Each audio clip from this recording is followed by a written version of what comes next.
Assalamualaikum warahmatullahi wabarakatuh. Saya Muhammad Dendi Fajransyah dengan NIM 230413100065, kelas 2351 KPID, dosen pengampu Ibu Vivi, MK Perencanaan Komunikasi. Di sini saya akan membacakan materi-materi apa saja yang telah disampaikan, yaitu latar belakang perencanaan komunikasi digunakan untuk mendukung program pemerintahan, swasta, pemasaran, CSR, pencitraan, revolusi, dan konflik.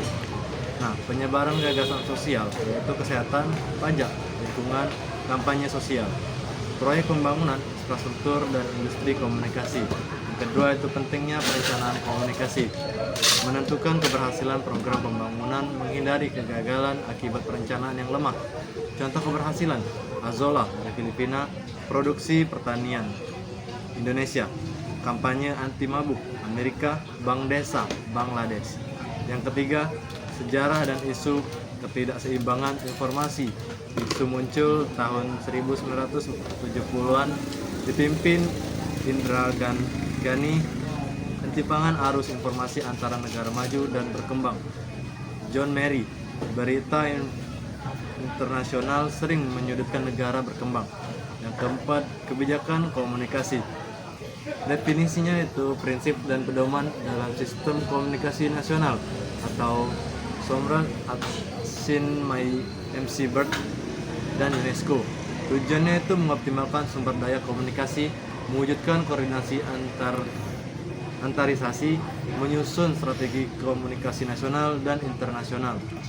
Sektor terkait atau eksekutif, legislatif, perencana sosial, dan ekonomi. Yang kelima, jenis perencanaan komunikasi. Strategis jangka panjang 5-10 tahun, arah dan tujuan umum organisasi, operasional, infrastruktur, aktual, pengadaan alat komunikasi, program software, sumber daya manusia, konten, struktur organisasi. 6. Pendekatan perencanaan komunikasi. Yang pertama, rasional menyeluruh atau kooperatif, integrasi. Yang kedua, terpilih, fokus pada prioritas dan realitas lapangan. Terus teori pendukung, teori pembangunan, sosiologi, komunikasi, dan organisasi. Yang ketujuh, hakikat perencanaan komunikasi sebagai proses berorganisasi, fungsi, dan tujuan sebagai sistem harus terintegrasi dengan sektor lain. Sebagai teknologi, menyesuaikan perkembangan ICT. Sebagai ekonomi, menilai efisiensi dan manfaat program komunikasi. Sebagai evaluasi untuk revisi dan penyempurnaan pelaksanaan program. Yang ke-8, sumber umum dalam perencanaan komunikasi, religius, internasionalisasi. Kebijakan nasional yang sentralistik, kelemahan koordinasi antarisasi budaya dan daerah. 9. Langkah-langkah perencanaan komunikasi yaitu 1. Tentukan tujuan dan sasaran.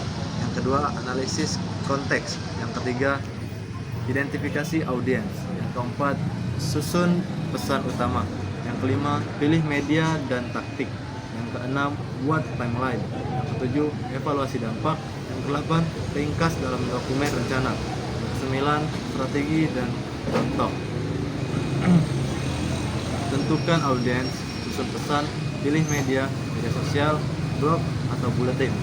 Yang ke-10, manfaat perencanaan komunikasi, yaitu menyatukan pemahaman tim dan stakeholder, menyesuaikan strategi dengan konteks lapangan, mendukung keselarasan antara masyarakat dan pemerintah.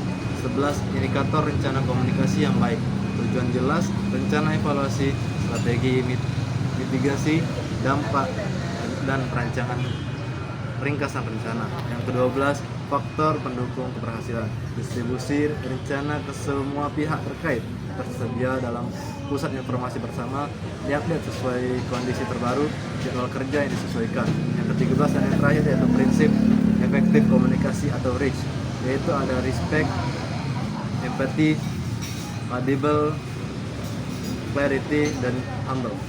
Baiklah, itu saja materi yang telah disampaikan. Terima kasih pada Bu Vivi sebagai dosen pengampu. Saya akhiri, wabillahi taufiq wal hidayah. Wassalamualaikum warahmatullahi wabarakatuh.